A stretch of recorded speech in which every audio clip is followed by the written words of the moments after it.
This is a Fox News Alert. I'm Brett Baer in Washington. 3 men are under arrest for plotting to carry out ISIS-inspired terrorist attacks in New York City in the summer of 2016, including a plan to detonate bombs and shoot people at concert venues. The details were made public today at the Department of Justice.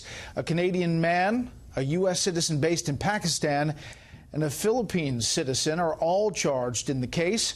Chief Washington correspondent James Rosen joins me now with some eerie details in this case. Good evening, James. Yes, good evening, Brett. And this is all breaking just in the last few minutes. Federal authorities are describing this as an international plot that was thwarted by law enforcement officers, including an undercover FBI agent who convinced the alleged plotters he was an ISIS supporter, prepared to help carry out the planned attacks.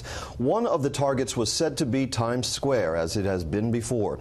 The purported plot included plans to detonate explosives there.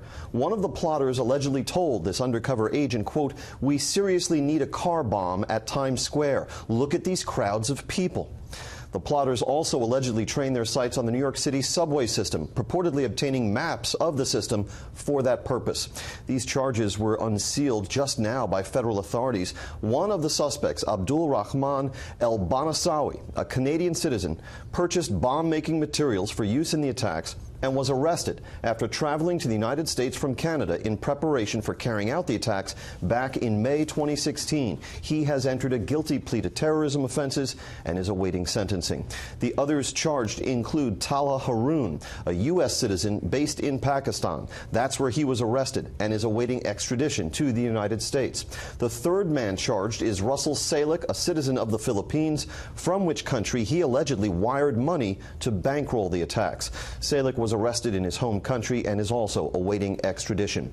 The one individual who is known to be cooperating with authorities at this point, El Banasawi, outlined a plan to target music concerts, emailing at one point that he wanted to, quote, "shoot up concerts because they kill a lot of people. We just walk in with guns in our hands. That's how the Paris guys did it," he added.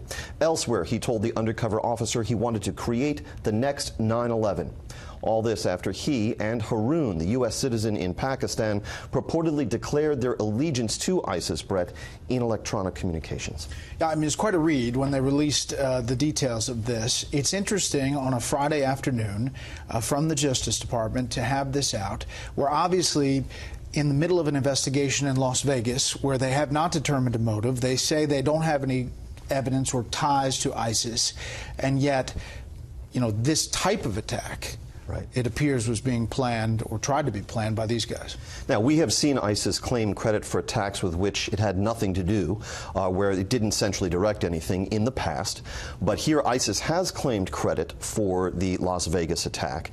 And if there were some connection between Stephen Paddock and ISIS, it would appear that the cases, the charges that were just unsealed in this case on a Friday evening would provide a kind of an antecedent for this kind of attack, where ISIS was in communications with at least one of these 3 plotters who expressed an interest in shooting up concerts. Yeah, we'll follow this. James, thank you.